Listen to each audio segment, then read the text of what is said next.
कलाकार। अपनी कला से अनकही बातें कहना एक कलाकार की कला होती है। इसी कला के सहारे वो अपने अंदर के भाव जैसे खुशी, दुख, क्रोध आदि दिखाते हैं। कुछ कलाकार अपनी कला से हमें कुछ संदेश देना चाहते हैं। अगर हमें समझ आया तो ठीक, वरना Ramesh Gaitonde, senior inspector, Maharashtra police. Police कर्मियों की तबादला कोई नई चीज नहीं होती। पुलिस की ड्यूटी में कई बार उन्हें तबादला मिलता है। गाड़ी आकर एक बंगले के पास रुकती है। साहब, यही बंगला नंबर 36 है। मीरा उठो, घर आ गया। मीरा की नींद खुलती है। मीरा खिड़की में से बंगले की तरफ देखती है। उसकी गोद में उसका बेटा राहुल सो रहा था। उसे सोने दो, आँख खुलेगी तो वह बंगले के अंदर होगा। मीरा राहुल को गोद में उठा लेती है और रमेश के साथ बंगले के अंदर चली जाती है। बंगले का दरवाजा खुलता है। बंगला बड़ा ही आलीशान होता है। पुराना होते हुए भी उसकी खूबसूरती देखने लायक थी। ये बंगला तो बहुत खूबसूरत है। हाँ, मीरा एक कमरे में राहुल को सुला देती है और बंगले का मुआयना करती है। उसे एक कमरे में एक अलमारी दिखाई देती है। अलमारी के शीशे में वो अपने आप को देखती है। तभी उसके सर पर खून की दाग लगती है। खून देखकर मीरा डर के मारे चिल्लाने लगती है। यह सुनकर रमेश दौड़ा दौड़ा मीरा के पास आता है। क्या हुआ? तुम चिल्ला क्यों रही हो? ये देखो, खून। रमेश ऊपर देखता है तो उसे दिखता है कि लाल रंग की शीशी से रंग मीरा के सिर पे गिर रहा है। तुम भी ना, ये तो सिर्फ लाल रंग है, तुम तो खामोखा डर रही हो। तभी रमेश को अलमीरा के ऊपर की रंग और ड्राइंग पेपर दिखाई देता है। जब वो उसे देखता है तो पेपर पर बड़ी सी पेंटिंग्स होती है। ये पेंटिंग्स तो काफी सुंदर है। मगर ये पेंटिंग्स है किसकी? क्या पता, पर राहुल इसे देखकर बहुत खुश हो जाएगा। हाँ, उसे ड्राइंग्स काफी पसंद है। शाम को जब सभी खाना खा रहे होते हैं तब मैं पालक की सब्जी नहीं खाऊंगा। ऐसा नहीं करते बेटा, खा लो। नहीं माँ, मुझे पालक पसंद नहीं है। अगर तुम ये सब्जी खाओगे तो मैं तुम्हें एक सरप्राइज दूंगा। कैसा सरप्राइज? वो तो तुम्हें खाना खत्म करने पर ही पता चलेगा। इसके बाद राहुल अपना खाना खत्म कर लेता है। अब मैंने अपना खाना भी खत्म कर लिया है, अब तो मुझे मेरा सरप्राइज दे दो। रमेश वो ड्राइंग पेपर और रंग राहुल को दे देता है। वाह पापा, ये रंग आप कहाँ से लाए? अरे वो सब छोड़ो, अब तुम इससे अच्छी ड्राइंग बनाना। हाँ पापा। अगले दिन रमेश जब अपने काम पर जा रहा था तब उसने देखा कि राहुल ने एक चम्मच की पेंटिंग निकाली है जिस पर खून लगा है। यह देखकर रमेश को काफी अजीब लगा। ये क्या, राहुल ने ऐसी पेंटिंग क्यों बनाई है? वो तो कभी ऐसी पेंटिंग्स नहीं बनाता। राहुल सो रहा था, इसलिए रमेश ने उसे इस पेंटिंग के बारे में कुछ नहीं पूछा। रमेश पुलिस स्टेशन आता है। पुलिस स्टेशन में अपना काम करने लगता है। तभी मीरा का फोन आता है। हेलो रमेश, हाँ घर का गैस खत्म हो गया है, मैं आपके लिए खाना भी नहीं बना पाई। मैंने गैस मंगवा दिया है, शाम तक आ जाएगा।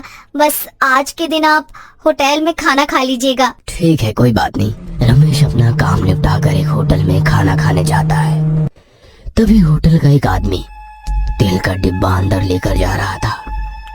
शायद डिब्बे में कोई छोटा सा छेद था, इसके कारण फर्श पर तेल गिर जाता है। अरे छोटू, ये तेल साफ कर दे। सुनिए, मुझे कांटा चम्मच दीजिए। वेटर चम्मच लेकर आ रहा होता है। तभी वहाँ एक आदमी चलकर आता है। उसका पैर तेल पर पड़ता है और वह फिसलकर वेटर के ऊपर गिर जाता है। वेटर जब आंखें खोलता है तो वह चम्मच उस आदमी के गले में घुसा हुआ होता है। पूरे फर्श पर खून फैल जाता है। ये तुमने क्या किया? साहब गलती से हो गया, मैंने जानबूझकर नहीं किया। रमेश पुलिस स्टेशन फोन लगाता है और एम्बुलेंस को बुला लेता है। वेटर को हिरासत में लिया जाता है और उस आदमी के बॉडी को पोस्टमार्टम के लिए भेज दिया जाता है। रमेश रात को सोने की कोशिश करता है मगर उसे नींद ही नहीं आती। उसकी आंखों के सामने बार बार सुबह हुआ हादसा आता है। जैसे तैसे करके रमेश सो जाता है। अगले दिन जब रमेश काम कर रहा होता है तब उसे मीरा का कॉल आता है। हेलो, बोलो मीरा। हेलो रमेश, राहुल ने एक अजीब सी ड्राइंग बनाई है। कैसी ड्राइंग? रुको, मैं तुम्हें उसका फोटो भेजती हूँ। मीरा कॉल कट कर देती है और रमेश को उस पेंटिंग का फोटो भेजती है। उस पेंटिंग में सिर्फ एक सुनसान रास्ता था जो खून से लथपथ था। तभी रमेश का फोन बजता है। हेलो सर, मैं पाटिल बात कर रहा हूँ। डीसी रोड पर एक आदमी का अजीब एक्सीडेंट हुआ है। आदमी की मौत हो गई है। तुम कंट्रोल रूम को फोन करके बता दो, मैं वहां पहुंचता हूँ। रमेश वारदात पर पहुंचता है तो देखता है कि उस आदमी के मुंह में एक लोहे का रॉड पूरी तरह से आर पार हो गया है। लोगों से पूछताछ करने पर पता चला कि इस आदमी के कार के टायर अचानक से फट गए और गाड़ी जाकर रोड के किनारे बाहर निकली हुई इस रॉड से टकराई। रमेश को कुछ भी समझ नहीं आ रहा था। राहुल एक अजीब सी ड्राइंग बनाता है और उससे खून हो जाता है। शाम को रमेश घर पहुंचकर राहुल से उस पेंटिंग के बारे में पूछता है। राहुल, तुमने ये पेंटिंग क्या सोच के बनाई बेटा? पता नहीं पापा।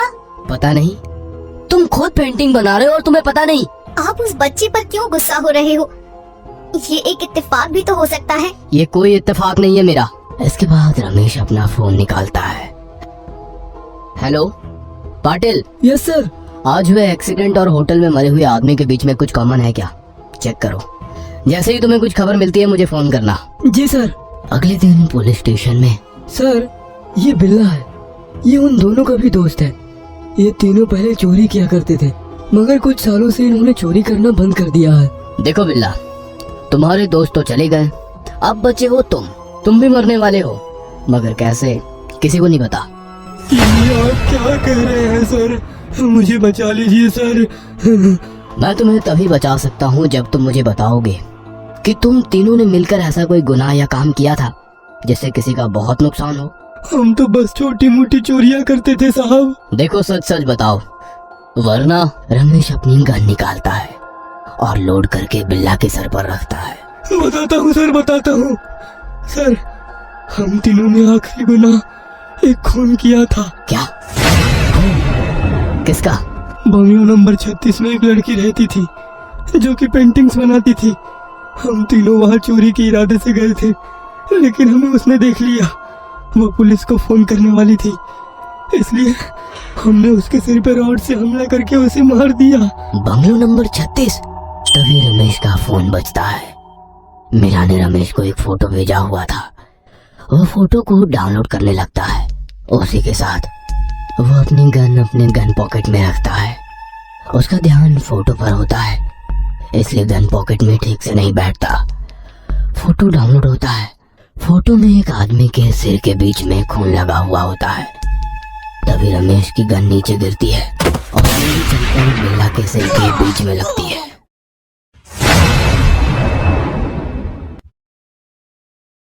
यदि आप हमारे चैनल पे नए हो तो चैनल को सब्सक्राइब करना ना भूलें और बेल आइकन पे क्लिक करें ताकि हमारे सारे न्यूज स्टोरीज आप सबसे पहले देख सकें। ये कहानी है निशा की, जो कि एक कॉलेज स्टूडेंट है। निशा अपने फैमिली के साथ रहती थी। निशा के पास एक पालतू कुत्ता था जो निशा को बहुत पसंद था। निशा और उसके दोस्त अक्सर घूमने के लिए जाते थे।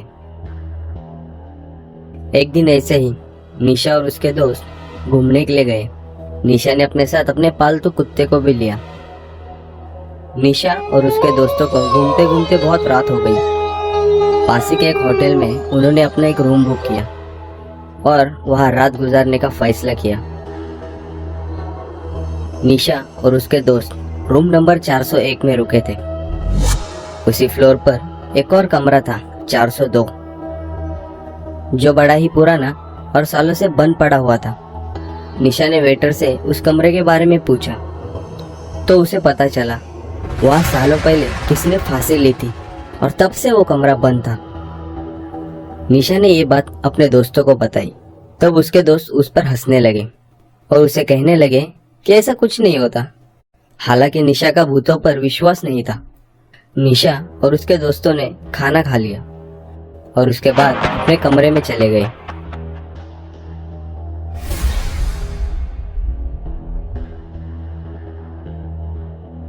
कमरे में सब देर रात तक बातें कर रहे थे। तभी एक दोस्त निशा से बोला, क्या तुम उस कमरे में अकेली सो सकती हो? निशा ने अपना डर छुपाते हुए कहा, उसमें कौन सी बड़ी बात है, मैं भूत प्रेत पर विश्वास नहीं करती, वो तो वेटर ने मुझे कहानी बताई, वही मैंने तुम्हें बता दी। उस पर उसका दोस्त बोला, ठीक है फिर आज की रात तुम उस कमरे में सो जाओ। ये सुनकर निशा के पसीने छूट गए। निशा ने कहा, क्यों, हमने पैसे तो इस कमरे के दिए, फिर उस कमरे में क्यों सो? इस पर उसका दोस्त बोला, हाँ अब तो तुम ऐसे ही बोलोगी, तुम्हें डर जो लग रहा है। उसके दोस्त ने कहा, ठीक है तुम अपने कुत्ते को लेकर आज की रात अकेले उस कमरे में सो जाओ। निशा के दोस्त ने वेटर को पैसे देकर उस कमरे की चाबी ले ली और निशा और उसके कुत्ते को उस कमरे में सोने के लिए भेज दिया। निशा ने गुस्से में तो बोल दिया, पर वो कमरा देखकर वो बहुत डर गई, क्योंकि वो कमरा बहुत डरावना और पुराना था। निशा एक बेड पर लेट गई और उसका कुत्ता उसी बेड के नीचे जाकर बैठ गया।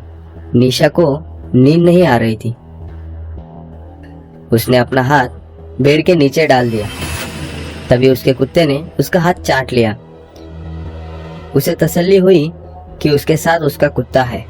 कुछ देर बाद निशा की आंख लग गई और अचानक जोरों की आवाज हुई और निशा की नींद टूट गई। निशा ने देखा कि टेबल पर रखा फ्लावर पॉट टूट गया। निशा ने राहत की सांस ली। उसने अपना हाथ बेड के नीचे डाल दिया और उसके कुत्ते ने उसका हाथ चाट लिया और बाथरूम जाने के लिए अपने बेड से उतर गई। जैसे ही वो बाथरूम का दरवाजा खोलती है, उसे दिखाई देता है कि बाथरूम में उसका कुत्ता मरा पड़ा हुआ है। उसे देखकर मानो उसके पैरों तले जमीन खिसक गई।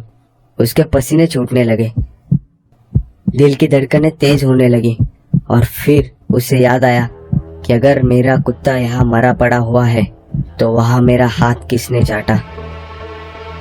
निशा बहुत ही डरी हुई है, फिर भी वो अपने बेड की तरफ बढ़ती है और जैसे ही वो पेड़ के नीचे देखती है